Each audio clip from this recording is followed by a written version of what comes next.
શું નામ બેન આપનું? મંજુલાબેન પ્રવીણભાઈ પટેલ, કયા કંપાઉન્ડમાંથી બોલો છો? શાંતિપુરા કંપની. શેની તકલીફ હતી? મને સાયન્ટિકાન. સાયટિકાની. હા. હાલમાં અમારું જે તેલ લગાવ્યું આ શનિદેવ આશ્રમનું, એમાં કેવું લાગ્યું આપને? ફેર પણ સરસ લાગ્યો. કેટલો ફરક લાગ્યો છે બેન? આટલું ચાલતી થઈ ગઈ ને, આમ લેકો લેતી હતી. ચાલવામાં સીધું ચલાણ. હા. હવે મેડમ તમે તમારા જેવા પેશન્ટો બીજા હોય હા. એને શું કહેશો તમે? મને તો ફેર પડી ગયો, સરસ ફેર પડી ગયો દવા લેવાથી. આ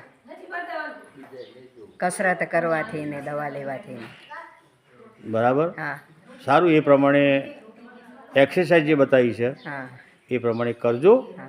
અને દવા લગાવજો. હવે અને આ વિડીયો આપનો હું અમારા યુટ્યુબ પર નાખું તો તમને કોઈ વાંધો ખરો મેડમ? ના, કશોય વાંધો નહીં. કોઈ વાંધો નહીં. તમારા ઘરવાળાને? એમને નહીં. તમારા ઘરમાં કોઈને? કોઈ નહીં. ઓકે.